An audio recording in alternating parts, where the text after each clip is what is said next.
Good evening, everyone. Welcome to our Personnel Committee meeting. I'm Christine Batisky, Chair for the Personnel Committee. We don't have any public comment tonight, so we're going to start off with our job descriptions, and Ms. Tara Mossman is going to take us through those. Tara? Sure. So tonight we would like to move forward for board approval the bus driver job description, the van driver job description, the bus driver instructor job description, as well as our special needs bus aide and our mechanic skilled maintenance diesel and automotive job descriptions. Does anyone have any questions about the job descriptions? So I looked through these. I don't have any specific questions. Anybody else have questions? Okay, thank you.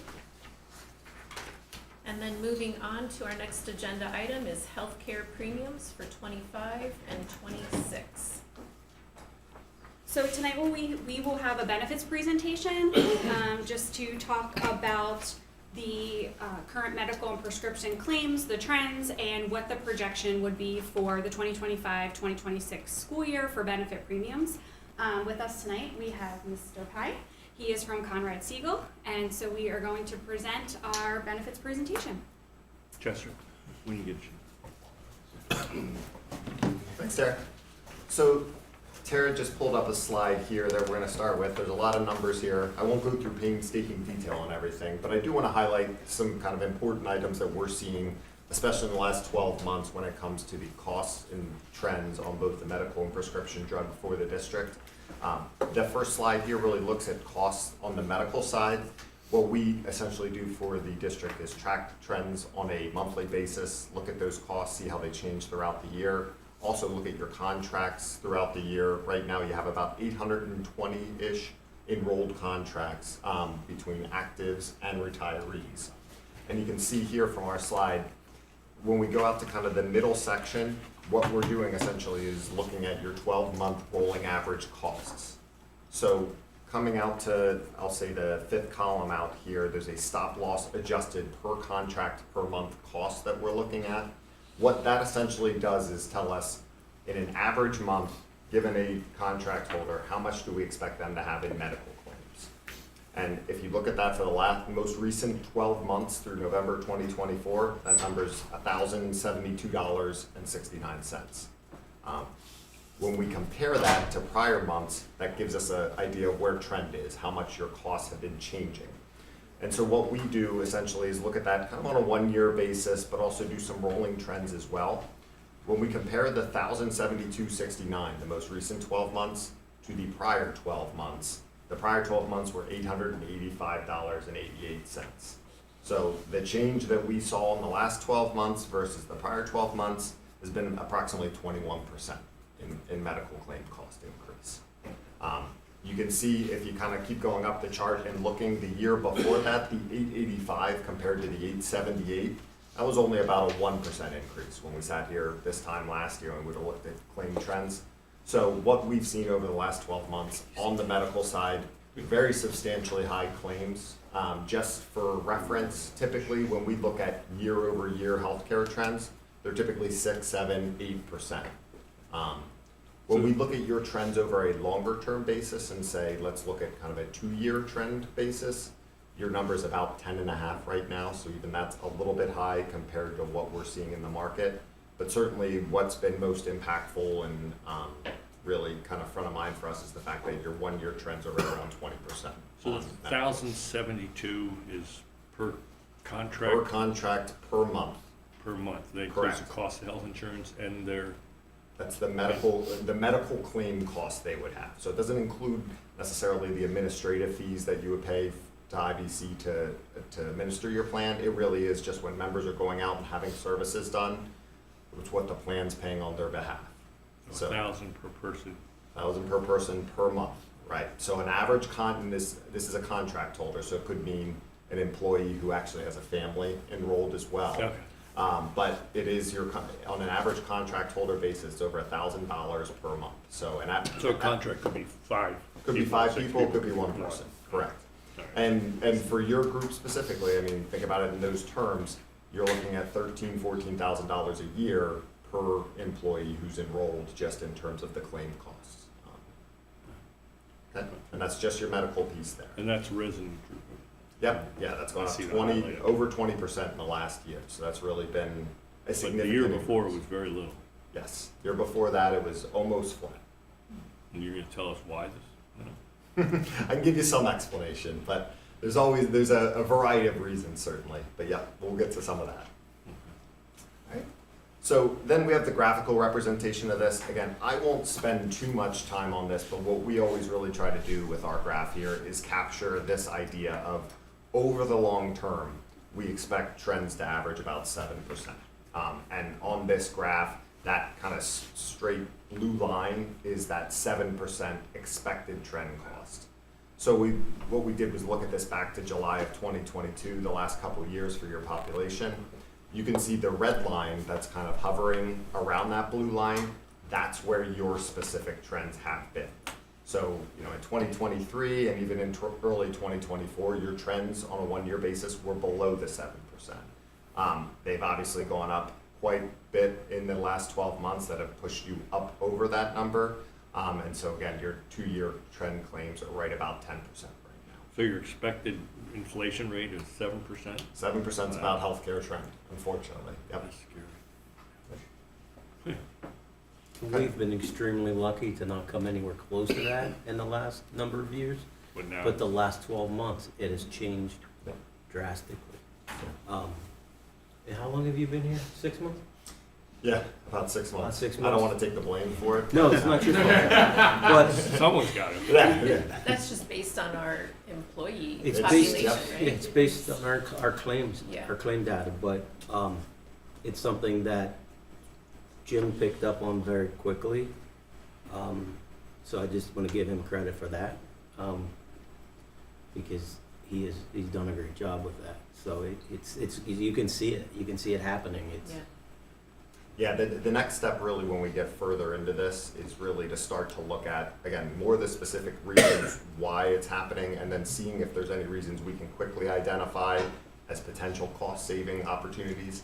Frankly, there's gonna be things, your really high cost stuff and the things that we'll talk about that really drive costs, that unfortunately there's not too much you can do about those. You know, the high cost conditions, chronic conditions, terminal conditions, they come with a high sticker price and typically there aren't alternatives to them. But there are areas where there are alternatives where members can be more consumeristic or there can be potential savings by using one provider over another, for example.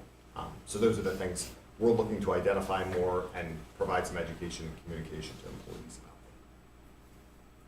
Okay. Do you want to go to prescription?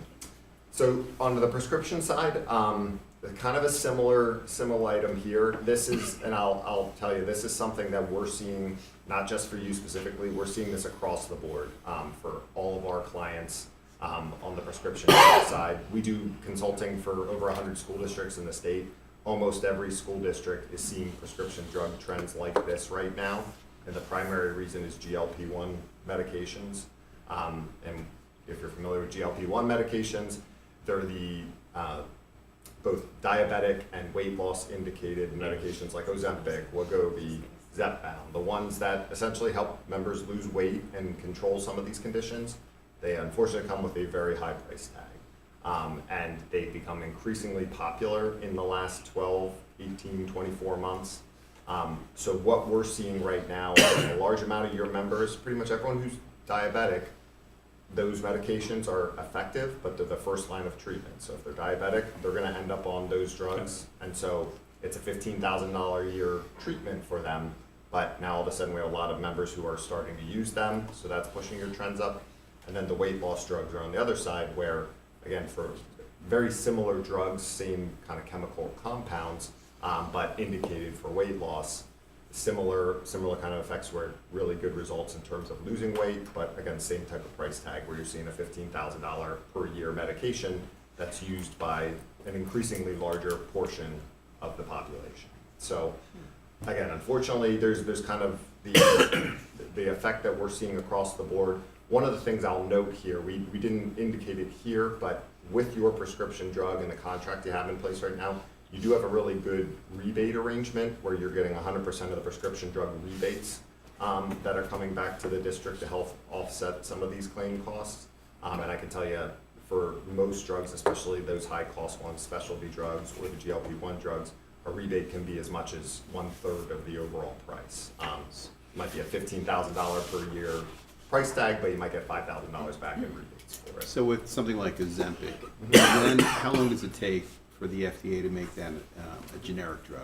Unfortunately, Ozempic probably won't be coming off. I think it's 2031 was the year. I think it's. I'll be retired by then. Yes. Unfortunately, you always hope it's going to be shorter than it is, but I think it's about a 10-year process typically. And even then, there can be ways for manufacturers to extend that a little bit through different ways. Everyone's looking at different kind of solutions for this right now, even because of how popular they are. There are shortages of these drugs, so you have situations where certain compounders are making compounded versions of these drugs that come at lower cost. So again, everyone's trying to get their arms around this right now and understand how they can best control spending on it. I know, at least in working with the prescription drug vendor, they do have programs in place that ensure that those who are using it are, clinically approved to do so and are, on a good regimen where they're continuing to adhere to the medication, so you're not wasting money for people who use it for a month or two and then drop off. Thank you. Same thing on the next slide here with just the bar chart. You can see our trend line certainly going above that 7%, and again, really hitting it in the last 12 to 18 months because of what's happening with those GLP-1 drugs out in the marketplace. And then again, we kind of have the overall combined version of this. Again, just a similar story. Again, we're seeing those trends. You figured it was 20%. 21% on medical, about 17% on prescription. So combined between the two, we're very close to 20% overall claim cost in the last 12 months.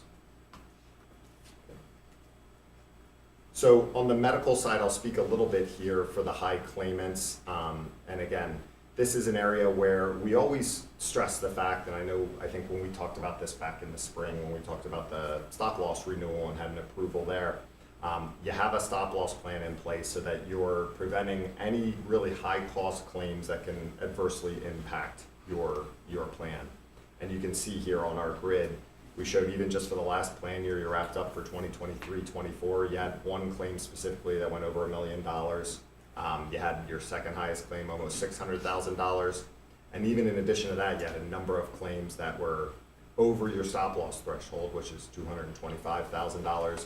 But even then, a number of those that were, over 100,000, but not yet up to your stop loss threshold. So a lot of your medical claim trends were driven primarily by some of these high cost claims.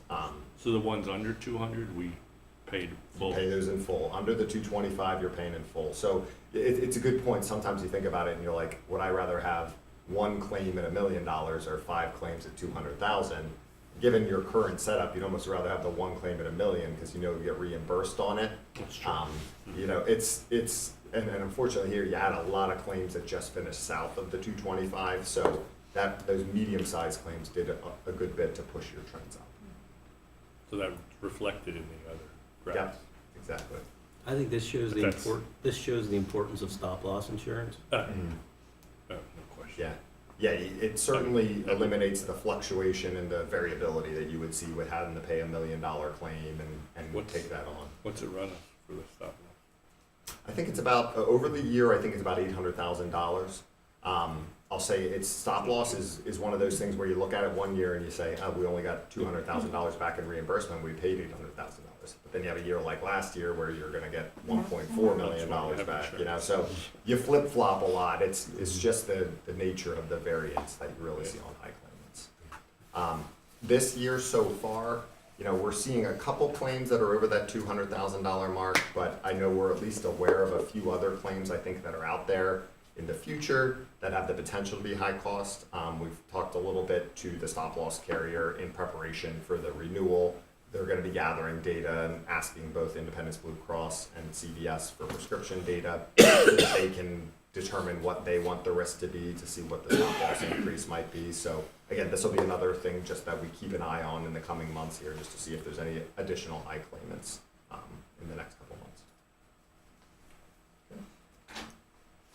So then, with that background information, again, primarily what we're doing is saying, for a group like yours, you're self-funded, we're taking essentially your claim experience, and it's medical and prescription drug primarily, that's where 95% of your costs are. And we're basically saying, we're taking 3 years worth of claims history for you, we're blending it together, trending it forward to where we think costs will be in 25, 26. Again, knowing that there's, on average, about 7% trend per year. And then we're adding in some of the fixed costs on top of that, including the ASO fee costs, the stop loss premium costs, the other various program fee costs. What we're essentially doing is trying to derive at how much income we think you would need, given your current enrollment, to cover those costs. And right now, what we're seeing, at least on the medical side, is about 12.4 million. On the prescription side, 3.39 million. Those two items together basically represent about a 23% increase from where your rates are currently. Now, again, two main reasons for that. Obviously, the first one is what we just talked about, the 20% increases that we've seen, in the last 12 months. Again, just to really kind of catch up to where those numbers are, we definitely need to bump the rates up to account for that. The other piece is you've had rate hold in place now for a number of years. I think Tara and I were talking about it, I think since 2016-ish, where your COBRA rates, your employee rates here have remained at that number for some time. Why? Were we making up the difference, or? So looking You at, talking about the employee contribution, or The total monthly contribution, from the, total monthly rates have an increase since 2016, 27. but the cost? But For COBRA? for both, for both. For both. for both. Both. Okay. Last year, COBRA rates went up. COBRA rates went up last year for the first time since 2016. But why were you able to keep it flat for so long with all the ever-increasing costs of medical care? We were able to not have any, when you, plain and simple, the expenses never exceeded the revenues. So there was no reason to increase the revenue side for us. But that means you were making money off of it, or you had extra money at the end of the Yeah, then that went into the healthcare fund, year. Right. into the reserve. For the next Mm-hmm.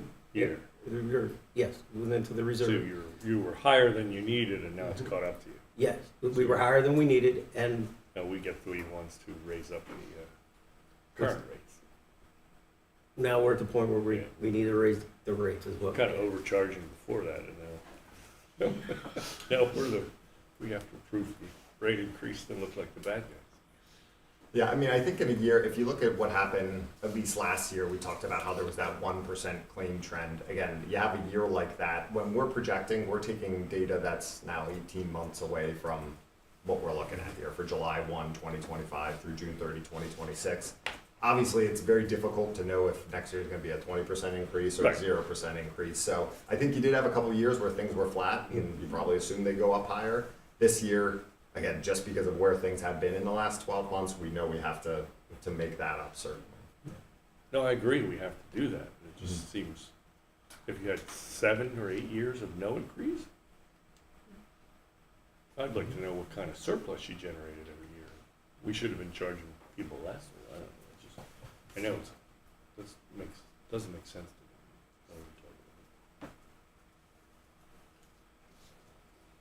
to me. We move on? So the administration's recommendation for increase for medical and prescription coverage would be an 18.5% increase versus the 23% increase. The COBRA rates we would like to see increase to the 23.5%, which is the actual percentage that was recommended for the actual cost. There would be no increase in the dental premiums. There would be no increase in the vision premiums at this time. So based on the information that we, have learned through this process, that is our recommendation. So we're recommending 18.5, but the increase is really more than that. So are we eating the cost for that? The difference? So if we end up in a negative position at the end of 25, 26, any overage will come out of the fund balance, the healthcare fund balance. our goal by going to 18.5 is to step into that increase. That increase at 18.5 will cost the district about $1.5 million in next year's budget. So that's a considerable amount of money in the budget. So we're trying to step it up. Perhaps for the next year's budget, maybe we'll be at 10 or 12%, not so high, and maybe we can step it up. We have a relatively healthy fund balance. We have about 8 to 9 months worth of claims cost there in the fund balance. So it's not in a dire situation. So we believe that we can help the district, budgetary wise, by stepping it up, stepping the increase in. So there'll be another one next year. It's gonna be another one next year. Yeah. Unless the trend doesn't happen, or it could be worse. We're Yeah, no, you're always guessing. we're always. Yeah, and certainly having the employee rates be about 5% less than the recommended rates, and we talked a little bit about this, even though you have a healthy fund balance, you never want to undershoot that too much because there's just too much of a catch-up you might have in future years. It's a way you would drain your fund balance very quickly, and at some point you'd have to pay the piper with a very large increase. Right. So remaining kind of 5% below where we think the target truly is at least allows you to, like you said, phase it in and give yourself an opportunity to get there in a more smoothed out way. So it's 8 months is in the fund balances for that? About 8 to About 9 8 months. months? Looking at months, I think it's about it. Yeah. And what's the total budget of you said it's 8 months, so what's a year's worth of budget for all that stuff? Years worth of healthcare is right around just under 16 million for medical and prescription drug. So how much is in the fund balance? It's about between 11 and 12 million. It took a little bit of a hit at the end of 23, 24 I thought you said 8 months.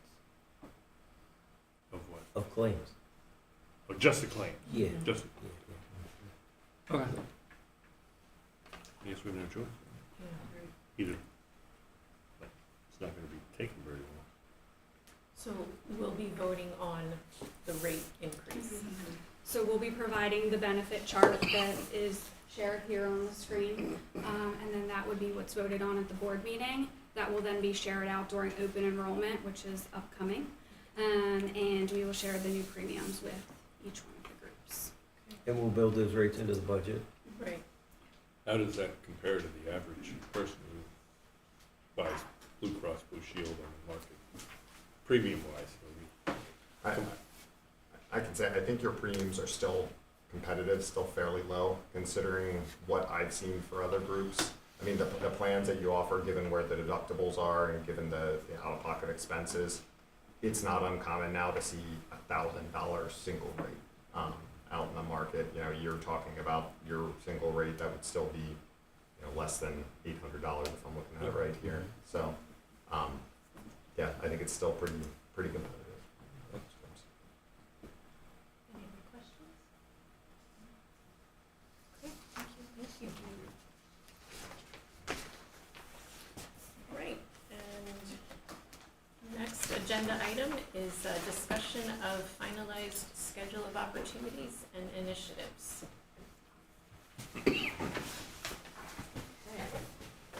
So tonight we're going to talk about some human resources initiatives that we have coming up for the 24-25 school year, for the remainder of the year, as well as an initiative that we are working on for the 25-26 school year.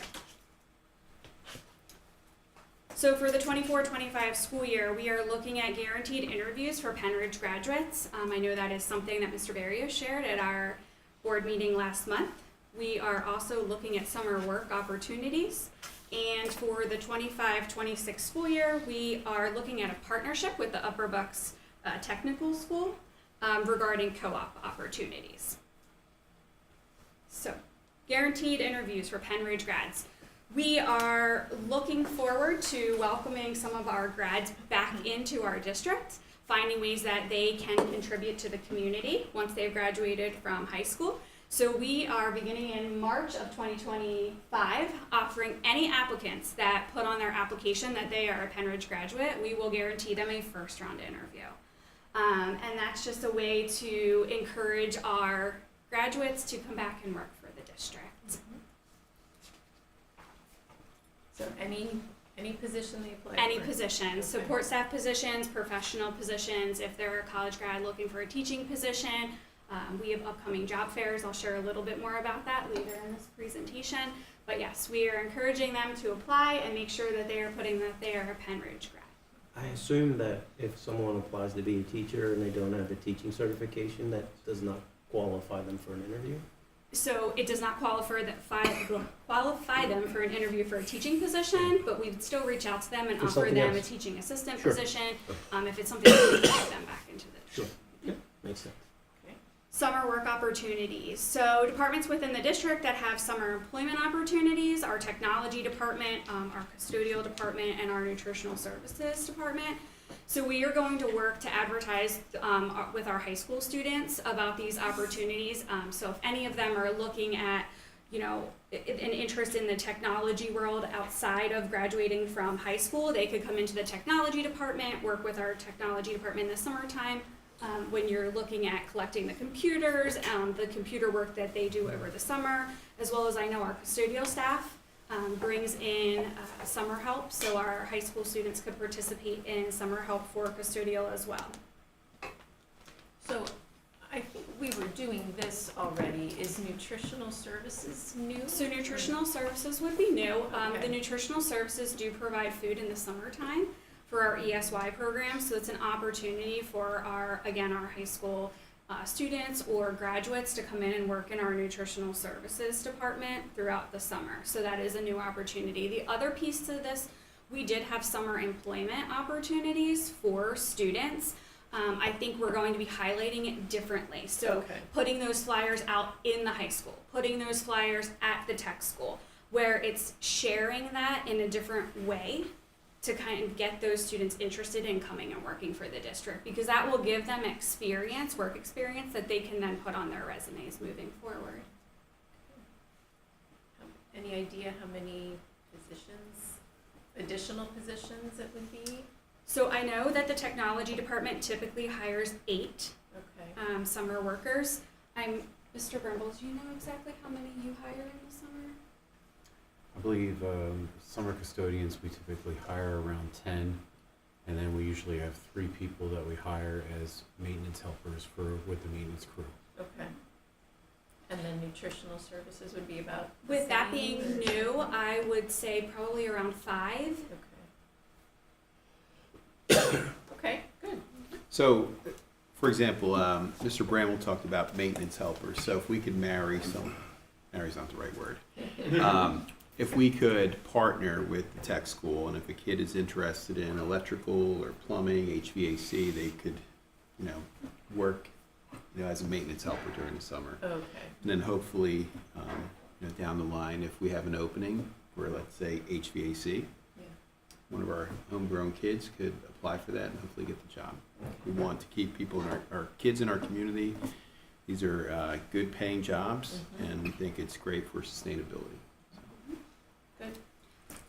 And so next up, Mr. Barrios and I had the opportunity to meet with the Upper Bucks Tech School on Friday, February the 7th, to discuss the possibility of Penn Ridge School District becoming a co-op opportunity for students at the tech school.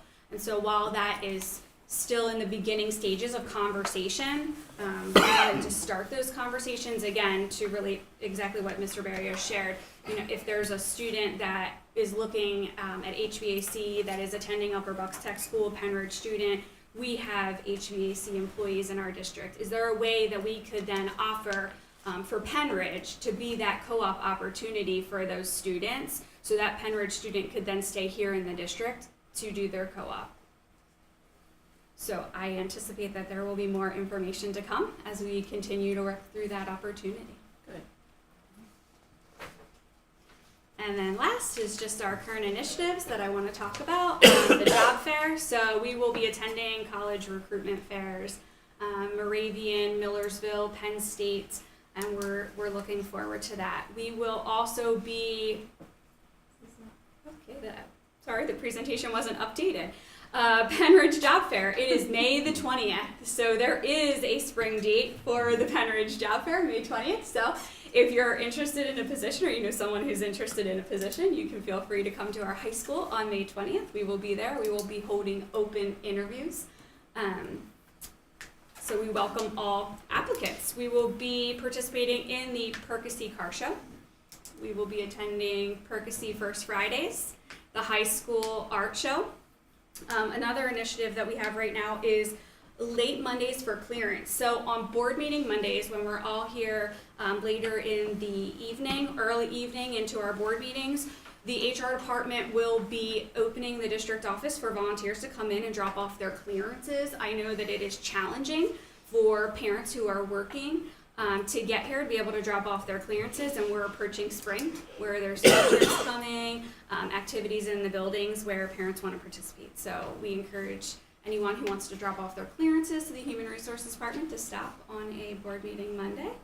And then we have our monthly charitable fundraising program. So the administration building every month has been raising money for local charities to be able to give back to our community. So the late Mondays is only on board meetings, or it would be? It is only on committee- board meeting not Mondays. committee meeting Mondays? Yes, Okay, it's once a month. okay. And the job fairs are for any open position on the website? It is, yes. Okay. Yes, any open position, anyone can walk in. We actually have computers set up, so it's one of those one-stop shops. You can come in, you can apply for your position, you can go on the computer and fill out your application. HR staff are there to help you fill out your application on the computer, and then we have staff members, administrators that are here to hold on-the-spot interviews right away. So it just eliminates that whole back and forth having to come into the administration building numerous times. Have we seen good turnout generally? We for have. job It seems fairs? like our job fairs here at Penridge are very successful in the support staff aspect. Okay. Good. Comments or questions? Bus drivers? I'm going to share. There is an initiative that we are looking at. It's, again, I didn't want to put it up here yet, but there is the opportunity that we are going to be holding a job fair specifically to transportation and specifically to bus drivers, where they can come in, tour the transportation department. They can see go on the bus, see the bus, the insides of the bus, see how things work, and maybe that will encourage us to hire some more bus And drivers. get their CDL paid for, right? Yes, That's right. yes, we have paid training for anyone who wants to obtain their CDL license. So someone who's attracted to that, they would get hired as a bus driver, but would have to go through the training program. So they would get hired as a bus driver. We would place them as a van driver or a bus aide, so they can work Okay. while they're going Okay. through their CDL program. And then they would get paid for their CDL to obtain their CDL license as well. So you can actually work while you're training to get your CDL, and so that way no one would have to, lose money if they left a previous job. They would still be able to be employed. And the van Through the drivers, district. do they have to be 21? They do, right? Because They do. dealing with the children. Yes. Okay. Thank you. Yeah. Okay, good. Thank you. You're welcome. So final agenda item is the dashboard. Yes, the dashboard.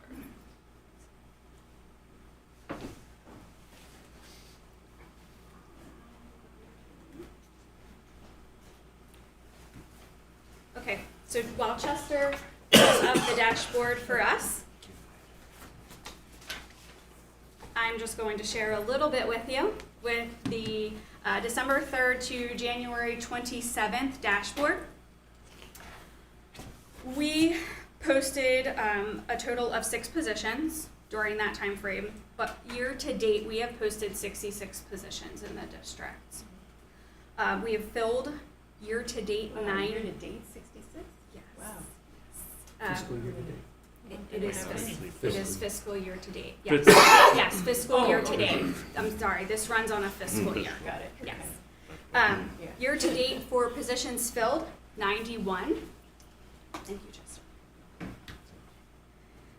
We had 8 resignations during that time frame, and year-to-date, we've had 35 resignations. One thing I will share with you is this month, as well as our next month's dashboard, you're going to see those retirement numbers jump because retirements were due to the Human Resources Department by February 1st. So that you will see those numbers move in that upward. So we had 12 retirements during the time frame of December the 3rd through January the 27th. We currently have 1,107 employees on our payroll. Just there's a typo in the total number below the resignations and the minor. NUMBR. Okay, thank you. Just take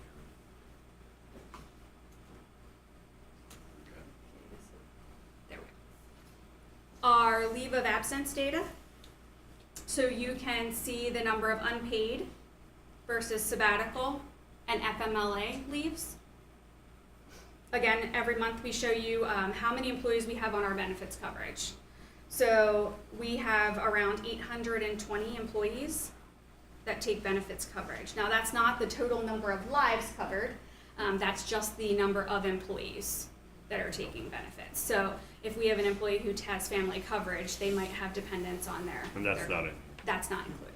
Mhm. Yep. And just as a reminder, when you look at medical versus vision and dental, you have to take medical prescription together. You do not have to take dental. You do not have to take vision. So that's why you'll see some of those numbers look a little bit different, because the only coverage that you have to take together is medical and prescription. Yeah. At the bottom, you will see that we had 170 applications submitted to the district between December the 4th and January the 27th of 2025. And some of our upcoming recruitment events, February the 21st, we will be at Temple University. March 7th, we'll be at Moravian, and March 11th, we will be at Millersville. Excellent. Are you doing a lot more of these recruitment events than you were a year or two ago? Yes. I think Yes. it's important to let everybody know that. 'Cause At I these know it's- recruitments, will you have live interviews? We We will. talked about So- before, so you'll have like principals from Yes. different schools. We've invited all the administrators within the district to sign up to attend the college fairs, and then we will interview on the spot and hopefully offer some positions this year on the spot. How many do we hold roughly? So there's 3 on this dashboard. Um, In the spring, would it be like half a dozen, something like that? So I think we attended last year 9 or 10 college fairs, plus we have our own job fair here, which we do in the spring, and then we do it again in the fall. Sometimes we will hold them again in the summertime, depending on what the need is for staff as well. So like per season, about 9 to 10. Typically, we don't attend as many recruitment fairs in the fall, but it just depends on your hiring as well. So Yeah. if you know that you have staff that are looking to retire, become mid-year, then we could look at going to some of the college fairs in the fall. There are college fairs in the fall for those December grads, but it typically is just based on what your needs are in the district. So for our next month's dashboard, one of the things that we're going to highlight from our Talent Ed portal is we can actually see where applicants graduated, what university they graduated from. So then we can take that information and help us determine which college fairs are beneficial for us to attend to bring recruitment to our district. Excellent, okay. Any final words or comments, questions? Anything else from you, Tara? You're good? Thank you. All right, the next Personnel Committee meeting is scheduled for March 10th, 2025. And keep it going? Sorry.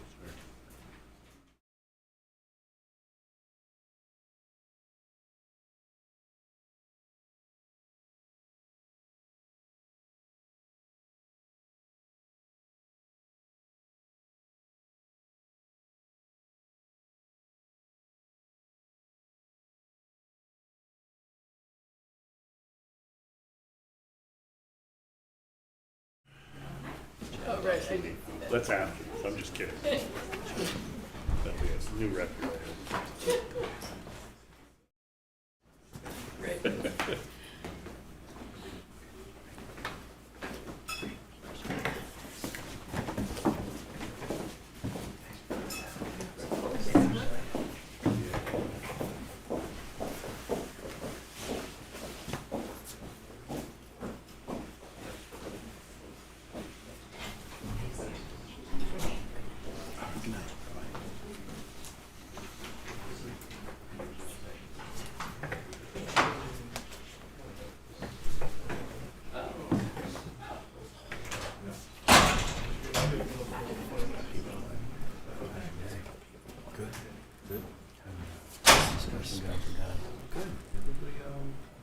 Everybody seemed to be, just no direction. Yeah. Good. And that's what I think, a lot of them, the angst is not knowing. Oh, maybe I'm just cranky today. So I told them. All sorts of fired up. Hey, at least we already know. And they were, I think a lot of the anxiety that some of them were expressing was not knowing who was gonna be coming in. So they were all, they seemed very happy, good, ready to move forward.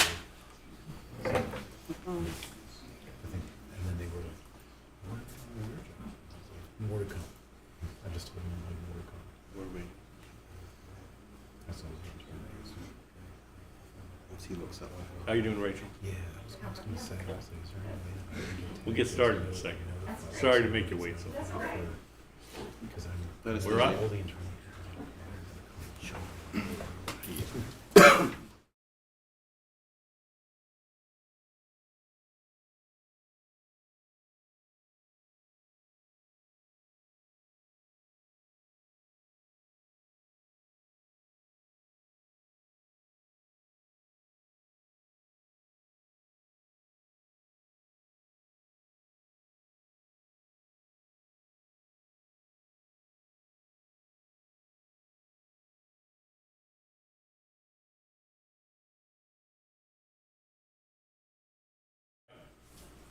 Welcome. Moving on to the Finance Committee, February Finance Committee meeting. Call the meeting to order. There's no public comment, so we'll right into the agenda. First up is the Bucks County Intermediate IU budget, and Dr. Rachel Holler will come join us. Thank you for coming tonight. So just in case there's a, well, I guess you're gonna give the details of why we're doing this too? I'm happy to, yes, I have Yeah. that as part of my presentation, so, sure, We're gonna vote on a budget. that's right. So, first of all, it's always good to, I'll just make sure you know who I am, I've been here before, but Dr. Rachel Holler, I'm an Assistant Executive Director with the Bucks County Intermediate Unit, and one of my primary responsibilities is the Programs and Services Division. So just, I want to always start off with saying thank you, we really appreciate and value the partnership with Penridge. It's been a long-standing relationship with so many different people here in the district, and it's always our pleasure to serve you and to be a partner with all of you. So just a quick, what is an intermediate unit?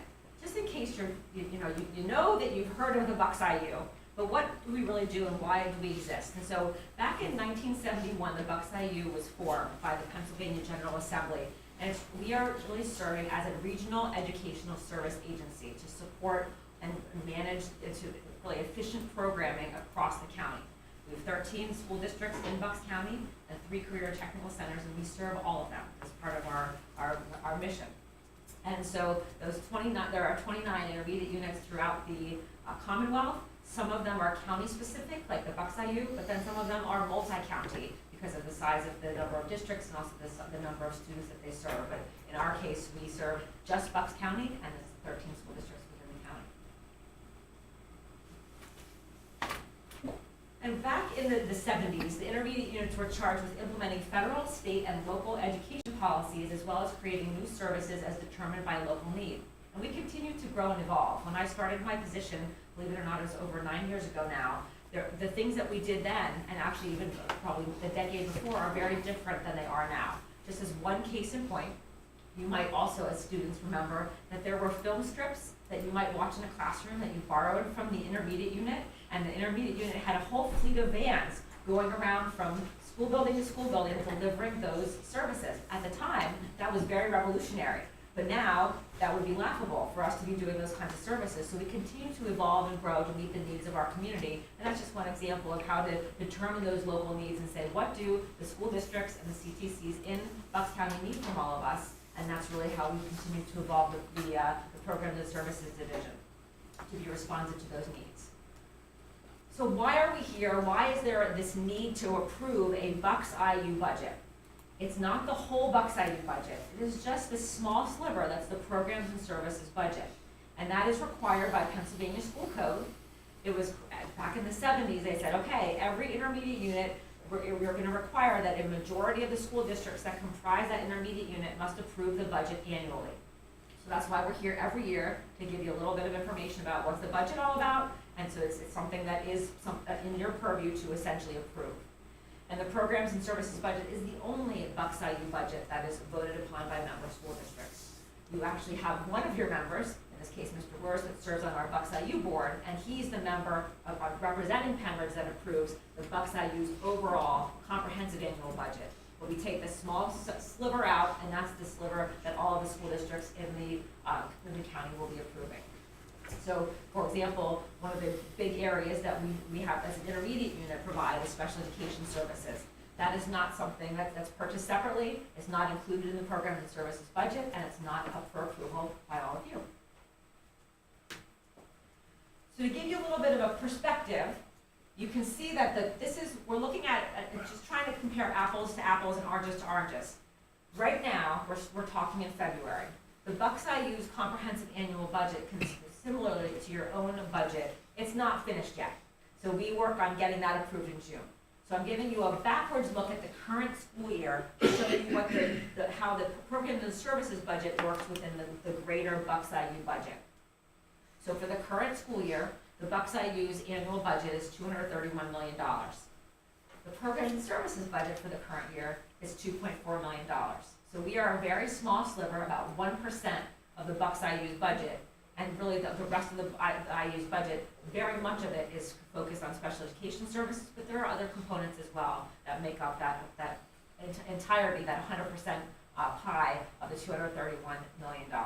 Again, the reason why you're not seeing 25, 26 numbers in this slide is because while I have our budget up and ready for approval, the actual comprehensive annual budget is in process and will be done in June. So I'll give you a kind of a fast fact by the numbers of the 2025, 2026 budget that we are proposing for your approval for the Program and Services budget. The total budget is just shy of $2.2 million, and the district contributions this year will account for less than half of that. And that's been pretty consistent over time. We ask the districts to contribute about half, and what that means is the other half of that budget is really made up of entrepreneurial services that our Program and Services team works on to provide to beyond even the school districts here in the county. And in addition, we get some federal funds and state funds to provide the rest of that make up the difference of about half of the budget. So now we're going to look at 25, 26 and look at Penridge. So if you think about that blue sliver in the previous slide, that's now the whole pie for this particular slide. So that's our Program and Services budget. And the small sliver that you see there is Penridge's contribution. So in this case, we have the $2.2 million for the Program and Services budget, making the full pie. But this small sliver of $81,000, that is the 3.7%. That is the Penridge contribution to the budget. Okay, so you can kind of get a sense of. So we have the whole big pie. Now we're looking at that sliver, and that's where the Penridge's contribution contributes to the overall budget. So just to give it and kind of give you the full picture, we have the Bucks IU budget, and the small sliver is broken up into the full pie, where you can see where Penridge's contribution fits in there. So what is this year's budget all about? What are we going to be providing? What are we consistently providing to your district? You can see here that we have 11 major categories of support. I won't go through all of them. They are outlined in detail in the actual budget document that you will have to be able to review. But I'll highlight a few things that probably are of interest to all of you.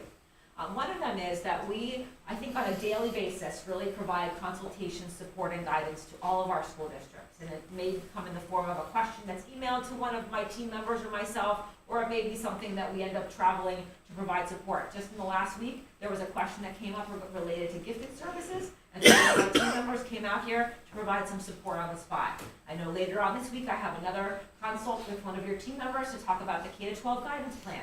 So we try to be very responsive to the needs that come up and bubble up on a daily basis and on a kind of a monthly basis, et cetera. And so that's really a part of what we do. We really try to provide those on-the-spot supports. We don't say, oh, that's gonna cost you, or we have billable hours. It's really, whenever there's a question, we try to really make sure we address it in a timely manner.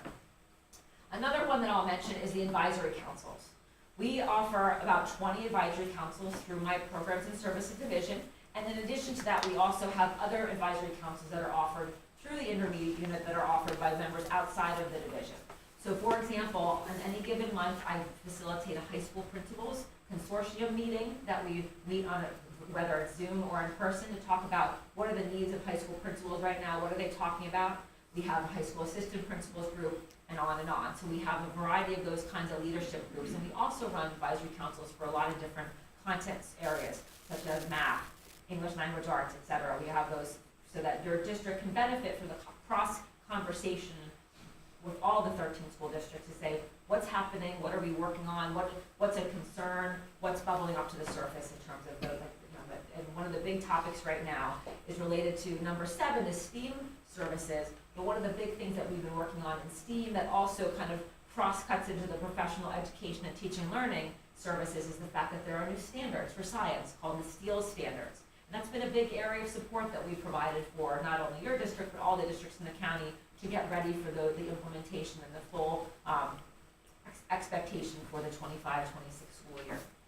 In addition, with the STEAM services, you're going to see in a future slide a little bit of additional information how you've been able to take advantage of some of those STEAM services by things such as our mobile Fab Lab program that I know that you enjoy having come to your district and have a visit to all of your elementary schools throughout the school year.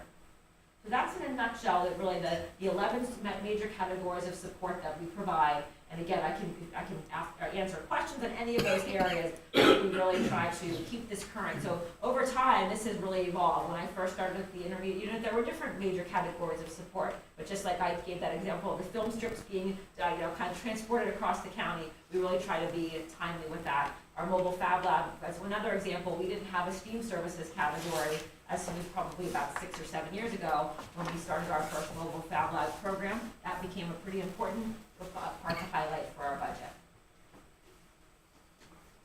So some highlights for Penridge. How do you use I gave you some examples of the consultation that has been provided, but how else do you use the Buckside Youth Services? So one example is comprehensive planning support that we've been supporting this year. Continued participation with the Leadership Development Fellowship Program. Every year, Penridge has taken advantage of that program and has had candidates be a part of that program, and that builds your bench of future and aspiring leaders to hopefully fill, just like we heard Tara's presentation about some of the ways you're trying to hire back Penridge people. It's also important to keep those Penridge team members in different leadership opportunities and provide that kind of forward trajectory. So that's something that we provide as part of our services. Mobile Fab Lab school visits are really a highlight, as I already mentioned, so we really look forward to coming in and being a part of that with your district. Consultative support on topics such as the K-12 guidance plan, providing whatever guidance is needed to get some of those plans completed. Providing professional development on the topic of artificial intelligence to various groups, including administrators and teachers. And just recently, Chad Evans, one of my team members, was on stage there. That's why there's a picture there of him delivering some support during your professional development day.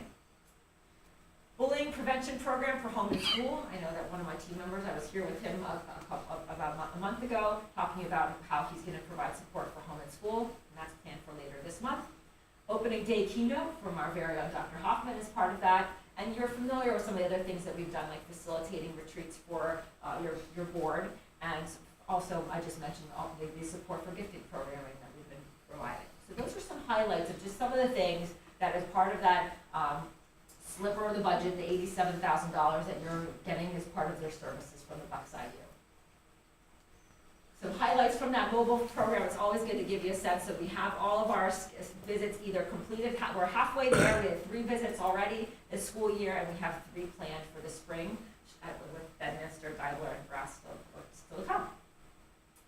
And what we try to do with every one of our visits is provide a little snapshot of what we do with our time in the district when we're with each of your schools. And so that's a snapshot of what work is produced as part of our mobile Fab Lab visit. And it's very much timely in the sense that your team members decide what are we working right now in the curriculum and how can we make that connection with our STEAM services and the STEAM programming we have in the mobile Fab Lab. And we also thought I would highlight, we appreciate the partnership because you also have been tweeting some of the things or sharing some of these things on different social media channels. So you can see some of the different ones that you have highlighted as a result of being a part of our your visits within your elementary schools. You can see some of these here as a highlight. So what's next? What's happening with the programs and services budget from a timeline perspective? We are now in the throes of having this out in the world in all of our school districts to be approved. And so between now and the end of February, we hope to get successful nods of approval from all of the school boards in our county. And then the Bucks IU will in turn give final approval to the budget at the April 15th meeting. And then we must submit the budget to the Pennsylvania Department of Education as per the school code by the end of April. So any questions about the program and services budget or anything that I can address for all of you this evening? That's a great explanation. Because not everybody realizes it's just a little tiny sliver. And it's nice to show a list of what the IU provides for the school for what we're paying. But we actually don't have too much, we don't have too many options, right? Because they only need a majority of the school districts to pass this? Yes, and we have been, since my time here, I don't want to curse myself, I'm not going to go, because I've been at the intermediate unit, we have had full approval from our school districts to continue. I anticipate we will too. It's good. It's the more you learn about the IU, the more you realize what you guys provide, so it's nice to share that. Yeah, I agree, Mr. Wares. It's just a fantastic organization, and when you talk about consultative services, there's a lot of services provided that weren't here. For example, recently we were undergoing a job search, and Dr. Holler joined our team to help us develop a prompt and gave us some excellent feedback there. So it's just been a fantastic partnership, and commend you and the Bucks IU, led by Dr. Holler. I appreciate the partnership. Yeah, okay. All right. Thank you. Thank you. Moving on to contracts, number 3, reviewing contracts for approval. Sean? Yes, sir. Okay, we have 5 contracts this month. First one is a LearnWell contract for the student identified as 2025-15. Cost is $59.75 per hour. And the second contract is very similar, but it's with a different vendor, Northwest Area School District, Huntington Creek Recovery Center. So again, educational services for a student identified as 2025-16. Cost is $37.25. So again, these are situations where the students are placed at various institutions or whatever, and then Henridge is responsible for paying for the education of those students while they're wherever they're at, so in that placement. The next one is a field trip at Central Middle School. They're going to see the Reading Fighting Phils on May 27th. Cost is $2,090, and that is parent paid. Then we have a graduation contract, Harleysville Party Rental. This is for the rental of the chairs that are used at graduation. And then the final one is Crown Castle Fiber. This is a renewal for our wide area network services agreement, which went out to bid under E-rate.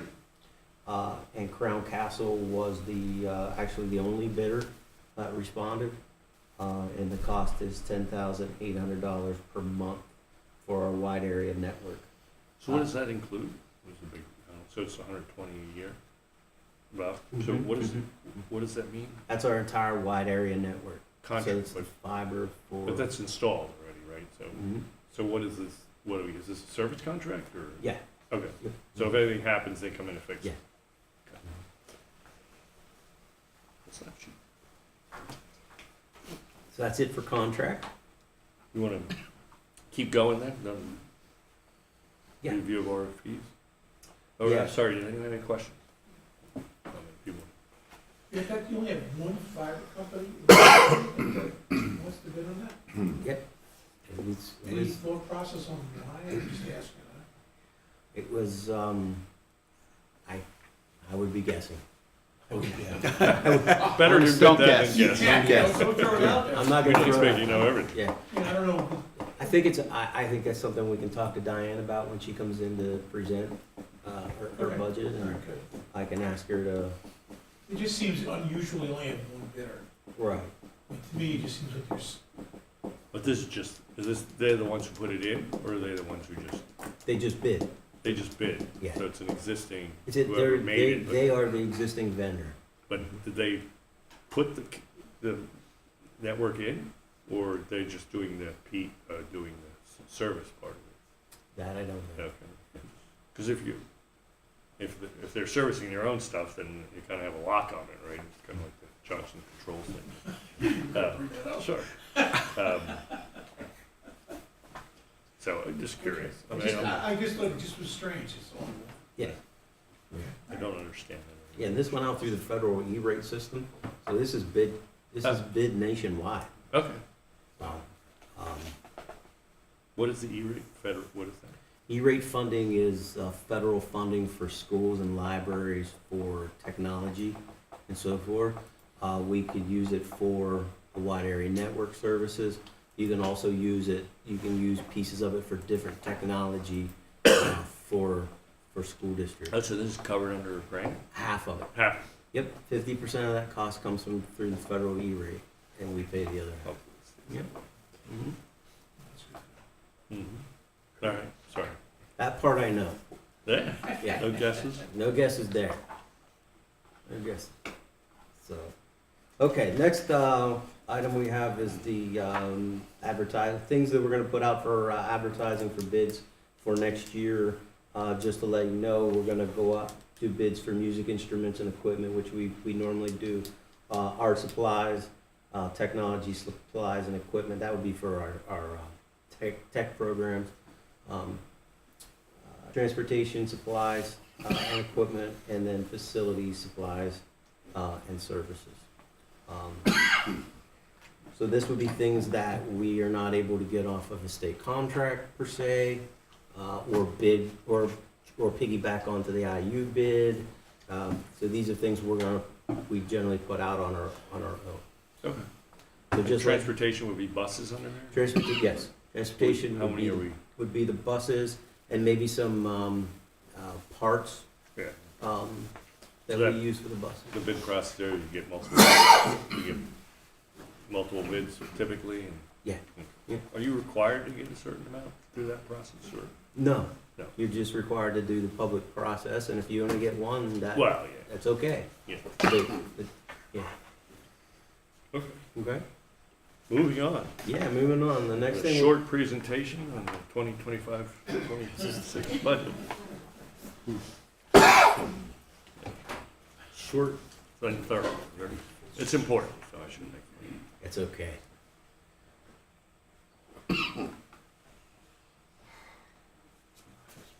Up, down, okay. Yeah, we're good? All right.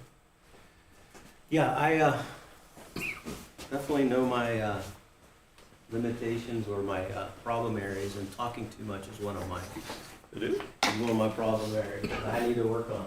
So what we're gonna do tonight is just a kickoff for the 25-26 budget. And to do that, I wanna just kind of review where we ended up with 23-24. We are still under audit. It's not been finalized yet. So I'm giving you where I think we're gonna end up, based on our projections and what we shared information with the auditor and so forth. What our budget variance was, a reminder of capital projects, where we're at with that, your role as a school board in the budget process, and then a little bit about school finance and what assumptions we make for growth when we're looking at the budget. Wrong way. Okay. 23-24, where do we end up? Actual expenditures and actual revenues. Actual revenues actually had a positive variance, about 4.1 million, or about 2.69%, and actual expenditures had a negative variance of 2.9 million, which means we overspent our budget number for expenditures this past year. And the main focus, or the reason why that happened, was there were about $2,930,000 in salaries and benefits that occurred in that year that happened in the contracts that were settled after we did the budget. So we weren't quite ready for that level of expenditure. So that's where we ended up running the deficit was that. So, but that being said, we still ended up with a positive variance overall. Our total revenues exceeded our total revenues about like 1.2 million. So that will be the amount that we're able to transfer to capital projects fund at the end of last fiscal year. So some good news with some bad news. Fund balance, yellow highlighted column is where I think we're going to be for 23-24. We try to maintain an unassigned fund balance of 8% of the total budget, which 8% of the total budget, 159 million, puts us at the unassigned number of $12.7 million. The non-spendable is an audit number based on inventories, and the committed fund balance is a commitment that the board put in place a number of years ago, prior to my arrival here, for monies for to pay for PSERS costs, as the PSERS costs spike.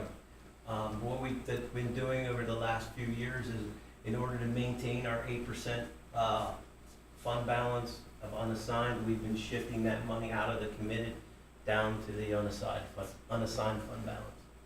And then where I believe we'll be at the end of 23-24 is about $5.8 million in our capital projects fund. We had a very expensive year last year. We spent over $8 million in capital projects. And as you saw, we were only transferring $1.2 million in at the end of last year. So we took a pretty good hit on our balance. So we're about $5.8 million at the end of the year for capital. I mean, that's what's some left over from last year, and then the 1.2 on top. So, or That's whatever, including the 1.2.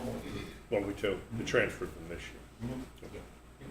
But that shows you how much it's dropped, because what did we transfer the previous year? Where's that? We transferred about $5 million 5 million. monthly. Yeah.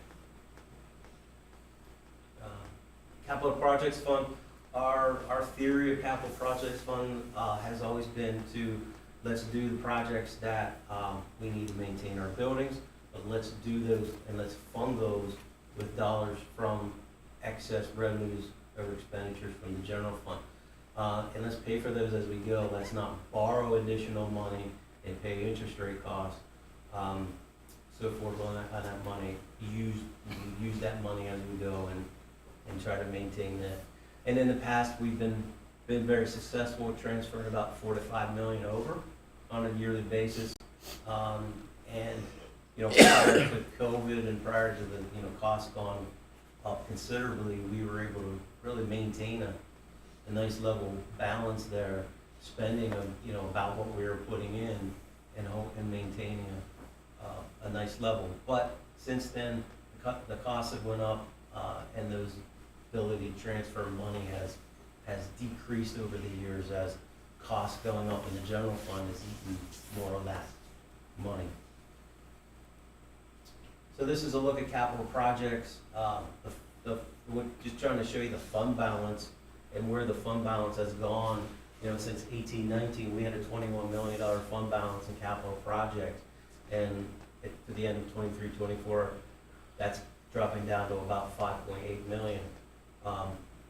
And we've spent we had two very big years, 22-23 and 23-24, where we spent over $20 million in capital projects.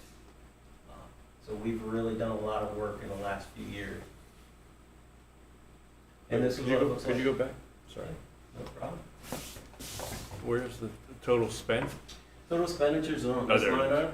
So just the last 2 years, we spent about $20 million. We used to have, the fund balance used to be 20 million? Yeah, fund balance was about 21 million at the end of 18, So 19. where did that reside in those three, you had three sections, committed or, so how did that break up? This capital projects fund balance is Just separate. Separate from those funds, Mhm. okay, that's Yep, right. good question. So you can keep as much as you want in there? Yes, No restrictions, just, correct. The only restrictions is we use it for capital projects. We did. Okay? so we've been spending a lot more than we've been transferring over the last few years. Yeah, if you look, We've been doing 5. you know, expenditure 3, in 5, spent 5, or in 5, yeah, spent 5. I know, Yeah. so Yeah, but the last 2 years, it's really been, the big 12, 2020, that was all the paving and all that stuff. Who's 13? Yeah, okay. okay. So, we'll come into 24-25 with about 5.8 million. The expenditures, from the summer of 2025 that are spent from July forward is about $3.6 million. However, with 24 or 25 years, the first year of the debt drop-off, where we actually budgeted in our general fund budget is $6 million transfer to capital projects. So we have this $6 million coming in, so at the end of the year, end of 24-25 year, we should be about $8.3 million. That was in this, in this budget. Yep, that's, So does everyone remember the 6 million came from the renegotiating That's the for the debt? next few Is years. this the first year we're seeing the bulk of it? yes, this is the first First year year, of the, okay. of the transfer. It's in the 24-25 budget as a line item to transfer. It ended up being the 6.1 million, and I carried that forward until the debt drops again, which is in 27-28, and then 28-29 it drops again. So. And next summer, we have about $2 million scheduled with what the board had approved last month. For summer? For summer capital projects. So the track, the controls, and the few other things that Craig has lined up to do next summer. So where is the forecast for 9.4 million the next year? We have a plan on that, or is it? Not yet. That's the It's a number. lot. Yeah, that's the number we have from our old plans Okay, that we are now going to start working, as you know, with ICS, develop new plans. I had just had that in there as a placeholder, and I didn't change it. But is that in the other projections you have later in there? Is that number in there? that number would not be in there. That's just the capital project Good. fund number. It's not a in part of the general operating. fund. Not in, the capital project expenditures are not in the general Okay. fund, so. Okay. So just the role of the school board and the budget. So the budget is I think, one of the most important things you do as a school board. But, you put the budget in place, you give us a plan to move forward each year, and that plan is based on what you see as a school board as your vision for the district moving forward. And how do we pay for those things, and how do we develop put the revenue in place to pay for the education plan that's put in place. That's one of the major roles of the board, is to put that budget in plan each year, and then we move forward from there after we put that in place. So the budget is just a description, it's just a description of the programs that we're gonna run in the district and how we pay for those programs each and every year through the revenue sources.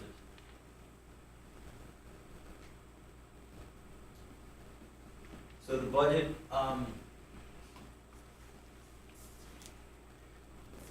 does a couple, the revenue side of the budget, it identifies where the money's coming from, and so forth, and the educational or the expenditure side of the budget lays out all the educational programs, and how they run. So we have two pieces of the pie. We got the revenue piece of the pie and the expenditure piece of the pie, and it's our job to figure out how to match those together as we build the budget. So again, it's an expression of the values of the board, which it wishes to see put in place. So the budget is required by the law, by the state, just as the IU budget is required to be put in place, and then we're required to pass it. Our school board in the district is required to put a budget in place each year, pass it, and send it to the state. So as we build the budget, we have to put the expenditures in the budget into 5 major categories. The instruction, which is your major cost in the classroom, your support services, which support the classroom, any non-instructional services, capital outlays, and then other financial uses. But the instructional cost is the major part of the budget. That makes about 61.5% of the budget. When you say instructional, who's all the teachers, administration in there or not? Nope, administration would be in the support. Support, okay. So So everything. aides, teachers. Everything in the support staff. classroom. Yeah. Everything in the classroom goes under instruction. And then from that, we have to break down from each of those categories. We have, within those categories, we have to break down between the salaries, the benefits, contracted services, and so forth, the supplies, the textbooks, the technology, the debt, all those things. So we break those out separately. Salaries, again, go back to what drives the budget. Instruction drives the budget at 61.5%, and salaries and benefits drive the budget at 72.5% of the budget is just salaries and benefits For for everyone in the district. So some things we can control as a district, and there's things we don't have control over as a district. What we can't control, of course, is our staffing, who we hire, our class sizes. Class sizes drives the number of teachers we need. We control our costs and facilities, our collective bargaining contract. We have some control over those because we can actually bargain them and agree or not agree. And any non-mandated programs that are not mandated within the school code. There's also uncontrollable costs. The PISA rate will go back to 40% this year from 39.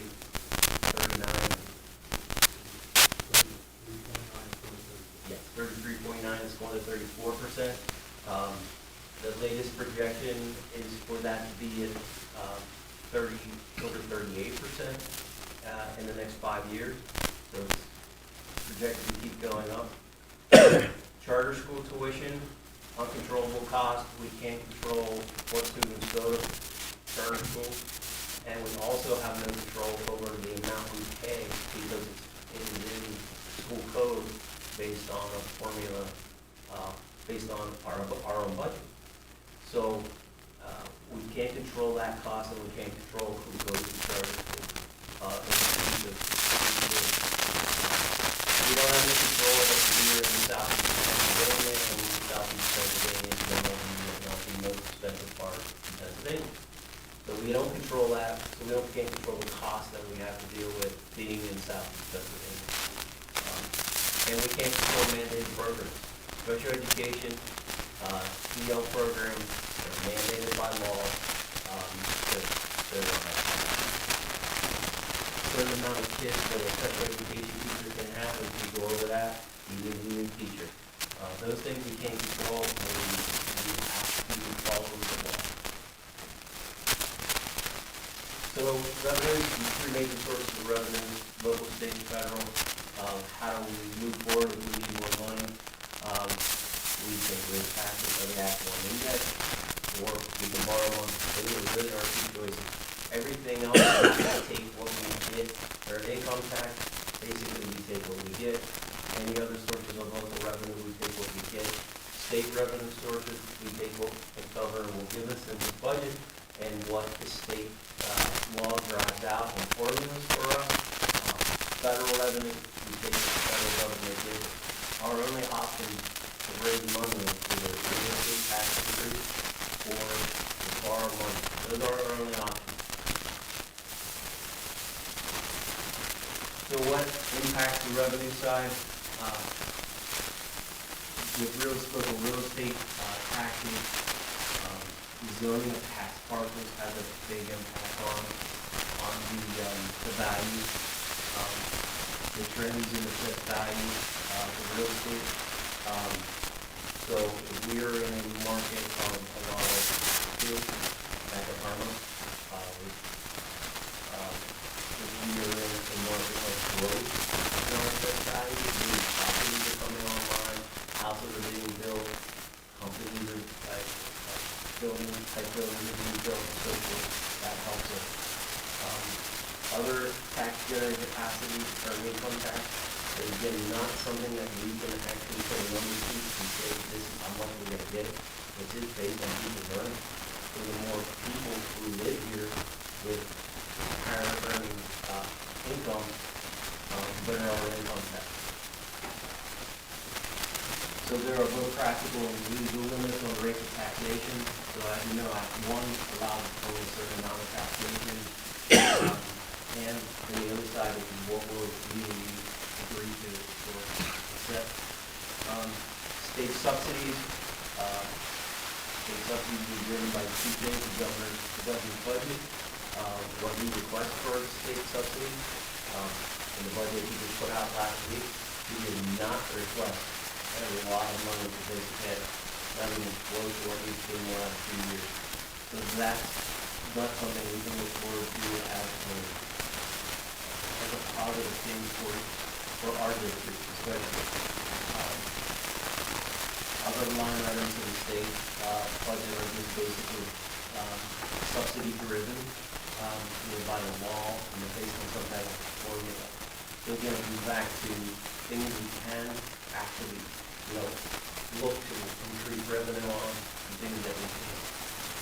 Federal and state grants, we have been successful in getting some state grants. The grant that Dan wrote last year, we're actually working over the next year to put that security features in place in that grant, and then we'll fund that. The district has a number of different funds, and I think this is where sometimes it gets confusing as far as what fund things come out of. The general fund is our main operating fund, and it is where most of the money's at. When we talk about this budget that we'll be working on, we're talking about the general fund budget. The healthcare fund is what we were talking about earlier tonight with Jim and Sarah.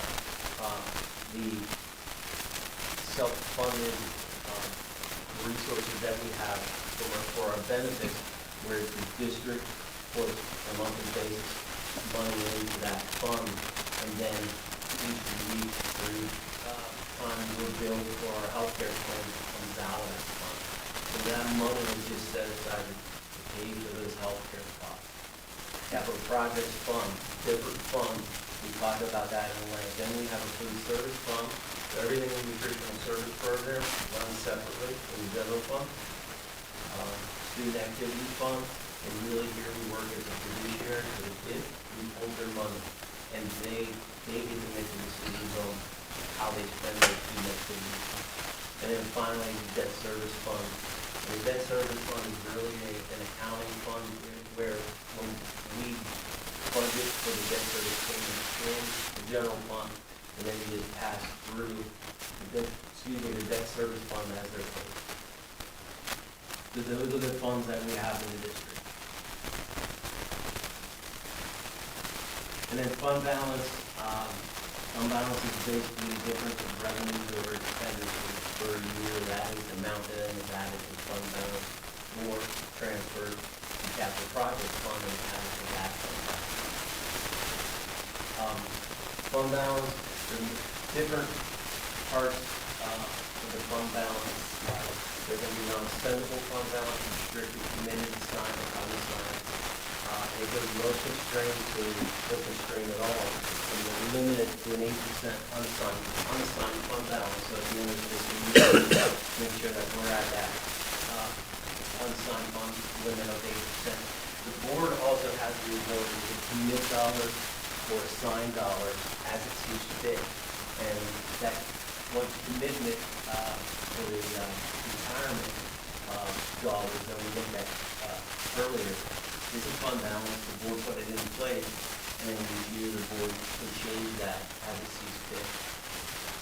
That is an assigned or a committed?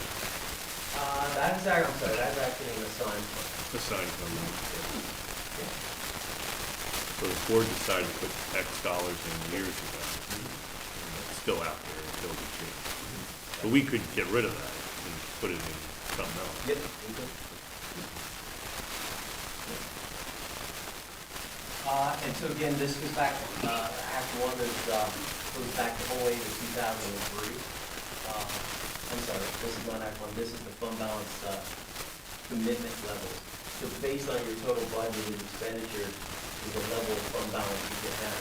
So anybody with greater than $92 million budget is limited to 8% of fund balance. And it actually starts at 12% with a budget of less than 12 million. I really wonder if anyone has a budget less than 12 million in the state of Pennsylvania. But this is back from 2003, so it's 22 years old, and it's never been updated. And our budget this year, that past year was 159 million. Why do they limit it? Just so people don't park excess cash up there? No, so it keeps you. Keeps you. Will you take an active dive to change that? Take an actual law, yeah. Yeah.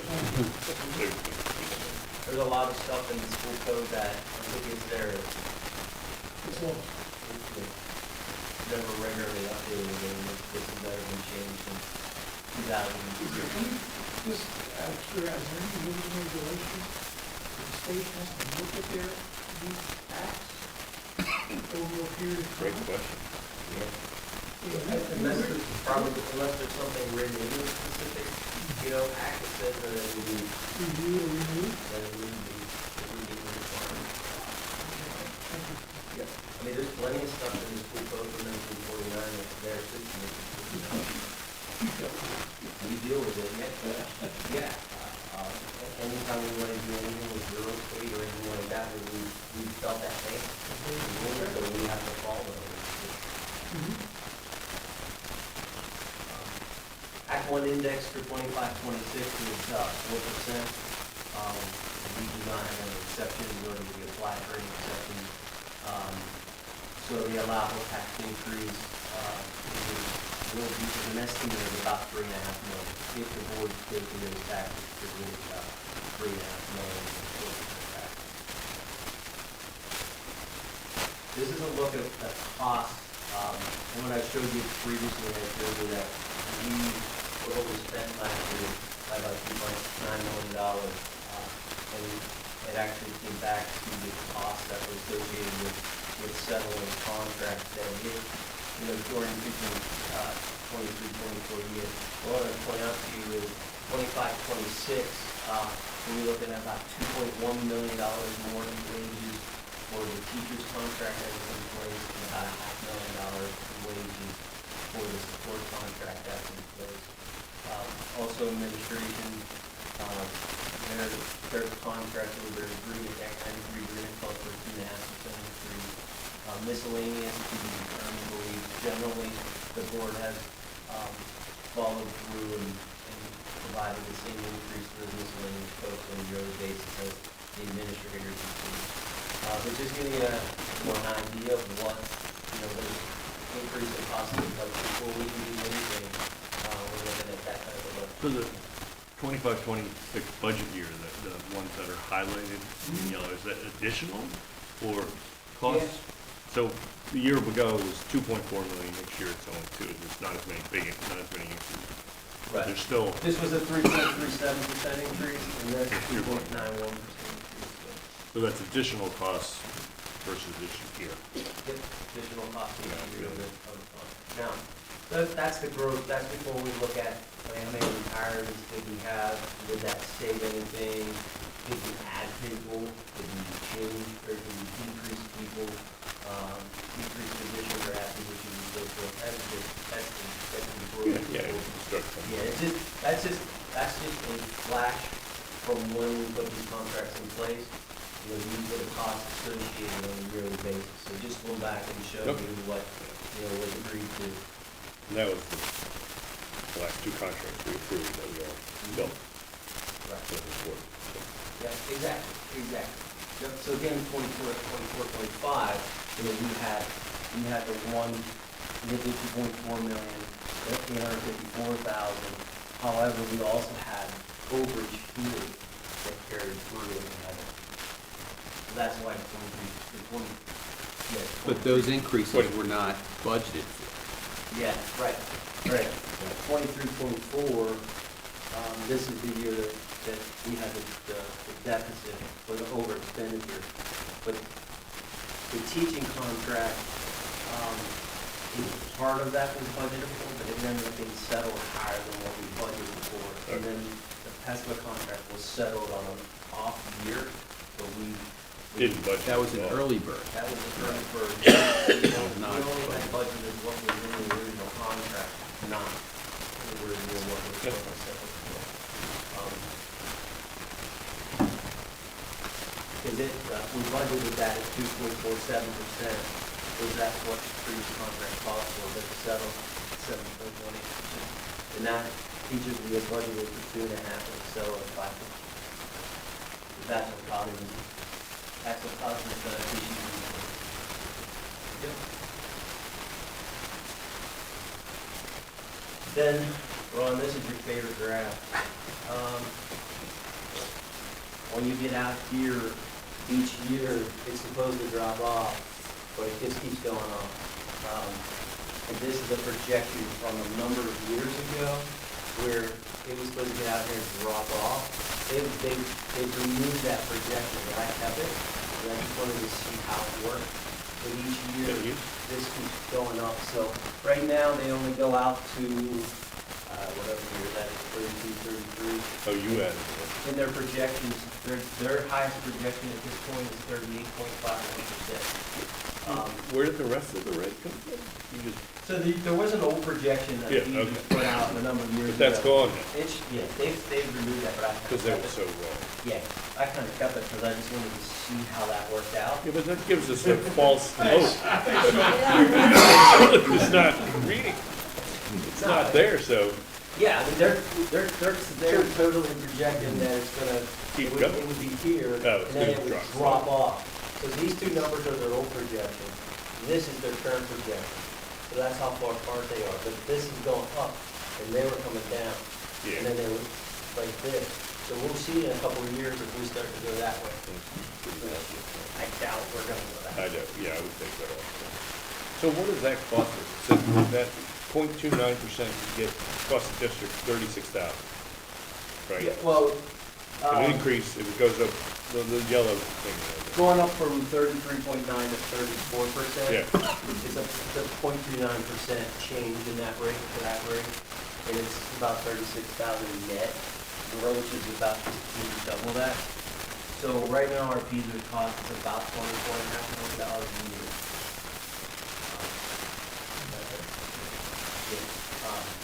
Yeah, it's about $24.5 million a year. so, So it's gonna go up next year based on the 0.1%, from 33 down to 34. Plus it's gonna go up because salaries are gonna go up. yeah, We're all fine. that's, I mean, we had a little bit of a drop. I mean, it was 34, it went to 33.9 this year, next year's going back to 34, but then they have projected this climb. I hope that doesn't happen. This has a lot to do with what happens in the markets, what returns they have and so forth. And then they have a smoothing out formula. They smooth that over a number of years. can't do anything about it. Can't do anything about it. It's one of those ones that we have no control over and we have to pay. That's a sizable amount of money. Yeah. It was, what, less than half of that. If you go back. The Beavers rate in 0203 was almost zero. Really? It was right here, it was almost 0%. I don't know what happened after that. Yeah. That Markets crashed. Markets started crashed. to No, change wait. there. No. Oh, wait, oh, no, Yeah. isn't that what it? Yep, it started to come back up, and then the markets took, this is when the real market crashed, and it's spiraling. Trying to make up for it. Yeah. So this is a summary of a budget forecast that Dan and I put together. And what we tried to do was take a look at what's our history been for 3 years, 4 years really, what our budget year is, and what are our estimates moving forward. And the attempt here is to basically look at what the expenditures are doing based on the current contracts we have in place, based on estimated increases of benefits and so forth. And by the way, this forecast has 12%, not 18%. For So- that, yeah. And also then, for other expenditures, they increase based on inflation, which was about 2.4% whenever we built the model. And also, what we knew about state revenues, what we knew about our local revenues, as far as real estate taxes, and what we know about where our earned income taxes are coming in this year. We're really trying to forecast out what the expenditures would look like and what the revenues would look like, just increasing them based on the percentage changes that we're seeing. So here we are,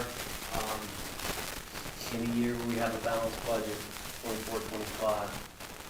Under this model, we estimate $165 million in expenditures for 25-26. And again, preface this, we built this before we even started looking at budget numbers. We were building this while the principals were still, department heads were building their budgets and putting in.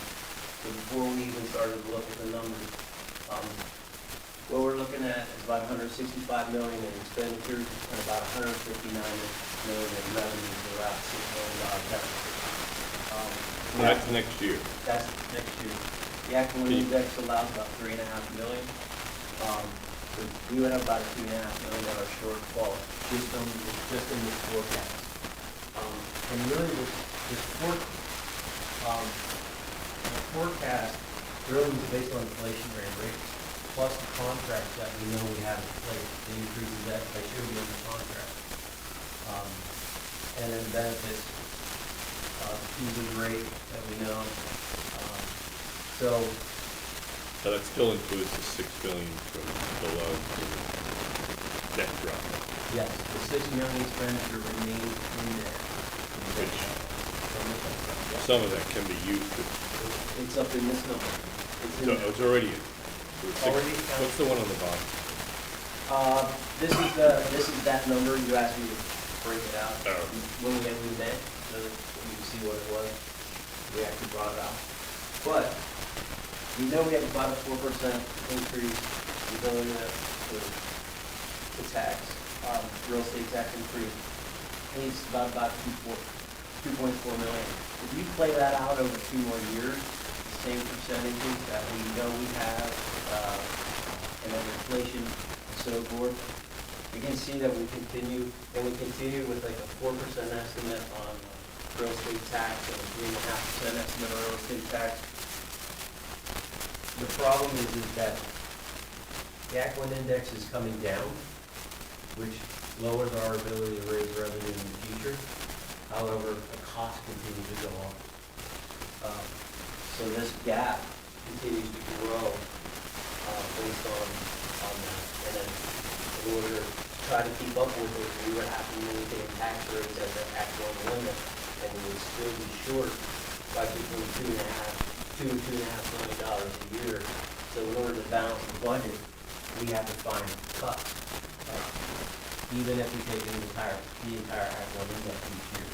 you still have to find cuts within the current programs in order to balance the budget.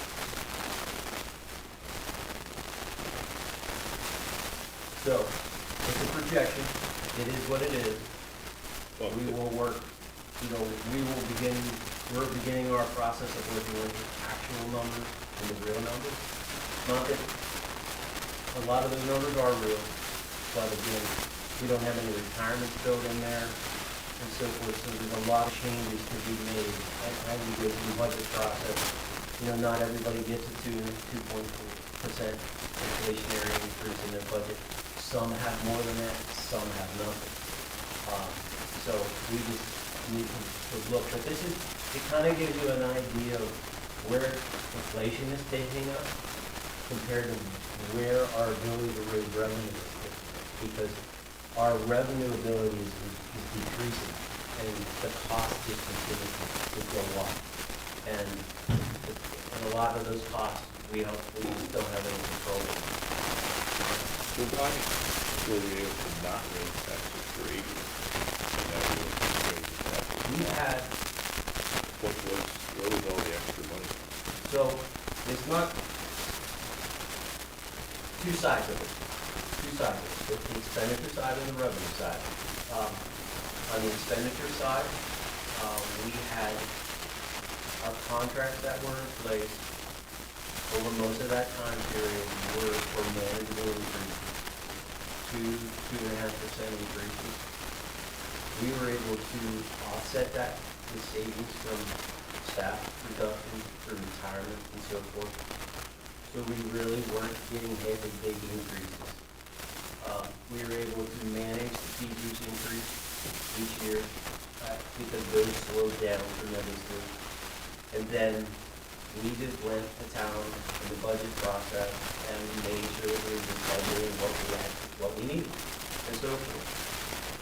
But that's not, But contracts are different now. They're not 2.5% increases. They had to be put in place in order to make us competitive, right? So instead of 2.5% increases, we have contracts there that have at 5, 4, 5, 3, 3.5% increases.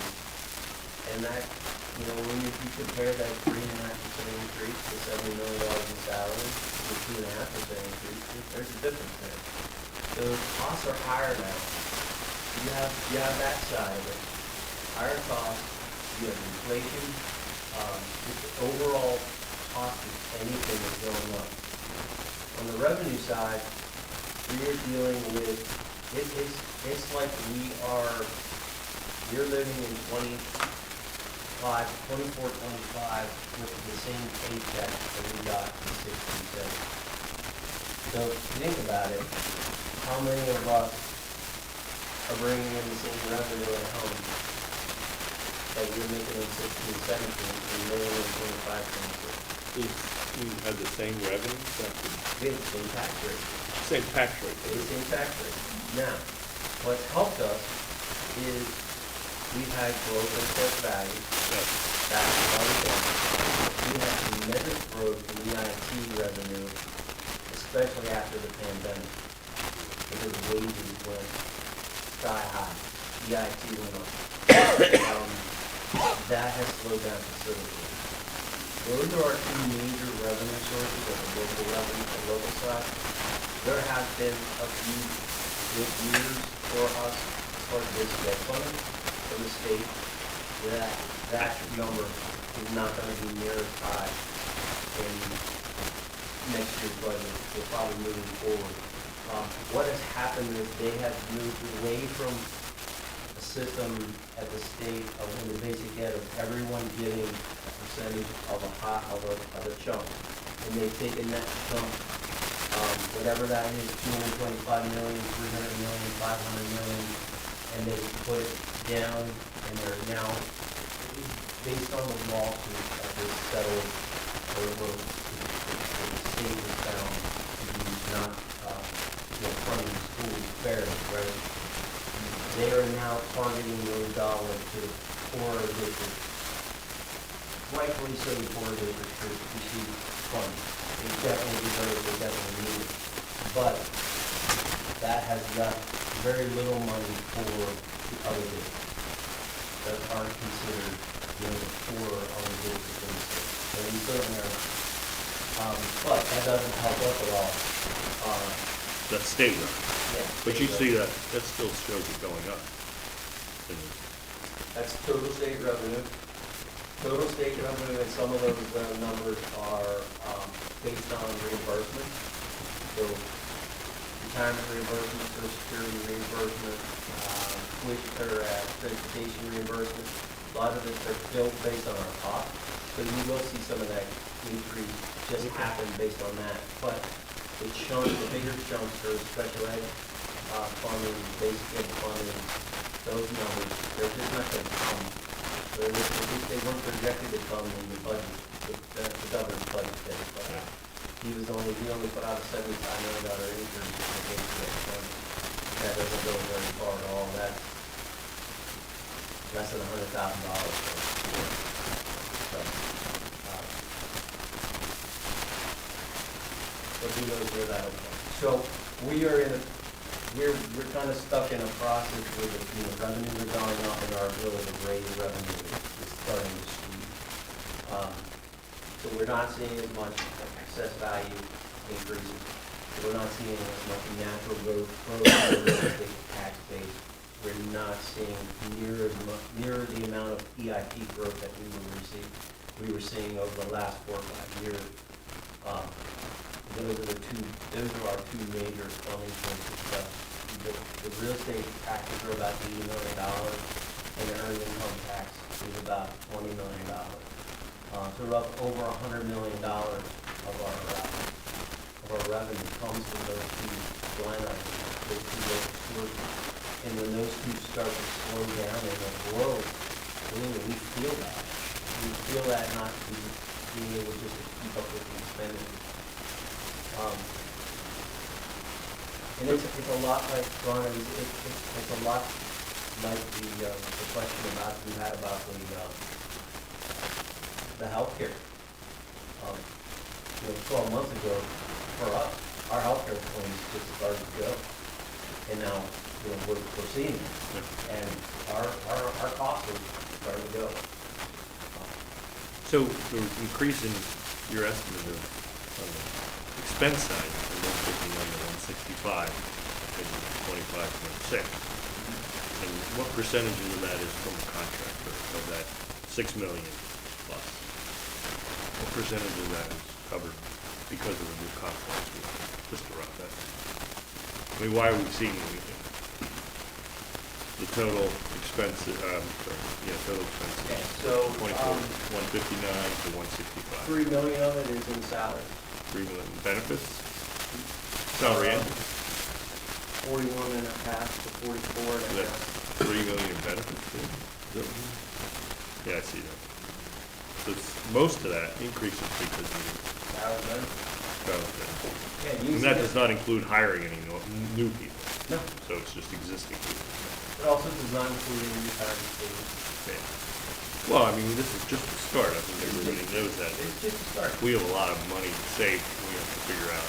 That's a challenge for you guys, is to see what we can do. There's always areas of waste. There's always these retirements and things. We need to take a much sharper look at that. There's opportunities there. But it does show. Fundamentally, we're struggling in the future. Yeah, right. Fundamentally, we have a The way we situation coming that is starting to show a structural issue. If we don't put revenue in place, to offset that, then I don't think we can do it through cutting expense. I don't think we can do it all through cutting expenses moving forward. I think there's just too much growth in expenditure. There's just too much growth in expenditure line items, and there's just too much competition out there for people, for resources, so forth, and the cost is just going to continue to go up. We have to stay competitive, or we fall back into a situation where we don't have enough employees. An employee market, for sure. But it's a good presentation of what we're getting. Yeah, I appreciate being able to move forward with this. That's all I have for tonight. Any questions? Concerns? All right. The next finance meeting is scheduled for March 10th, 2025. We'll move right along to the facility. Do we just keep going, or do we have to start? Again, no public comment? Chris? All right. No. It's a lot to unpack here. First, going rogue, congratulations, Birds. There you go. Definitely say it. Congratulations, winning that Super Bowl. Go Birds, go Birds. Obsolete items for review. We've got Siler Elementary, some tables and chairs. South Middle School looks like some combo desks. High School, there is metal shop equipment going to miss it, but I don't know if you want to delve into that. And we also have North Middle School, the balance beams. Yep. So the high school metal shop equipment, this is part of a project that was approved through Dr. Shy through program improvement. This is a changeover of our metal shop to another STEM wood shop type program. So there's some cost going into that shop area to convert that this year into a wood shop, amongst other things. But this is just getting rid of the excess. This is getting rid of the metal shop equipment, right? Yeah, the metal materials, and the racks that are containing. What would we have only, how many metal shops do we have? We just had this, No, it's gonna be no more metal shops? that's correct. We are maintaining some equipment in there for the new STEM courses that we're working on. Oh, so part of the curriculum will be STEM course? Yes. Yeah, this is part of the curriculum changeover that the board approved through Dr. Brewster Shy, to change this program into something that's more suitable for our kids. So this is the equipment that's coming out, and we will try to sell that. We also took the metal supplies, and we are giving those supplies to the tech school, donating them. Our kids will still benefit from them, kids that are in the program at the tech school. So we're taking those resources and giving those to the tech school. Craig's group will come in after this equipment's out and clean that entire shop. And we're gonna paint that shop this summer, and then the new equipment will go in. This is also, we need to put a dust collection system in this shop. There's no dust collection system in there. So we've been meeting with ICS and vendors to plan for a dust collection system to go in there this summer.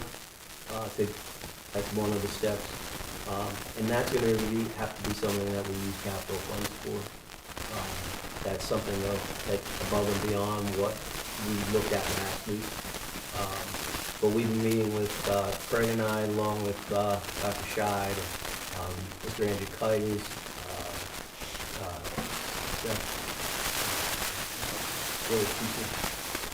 Schwartz. Thank you. Jeff Schwartz, the other teacher, we've been meeting as a group to get this project moving.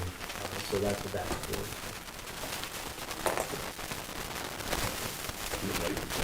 Yeah, it was a light one. And I'd like to thank Mr. Bramble and his team.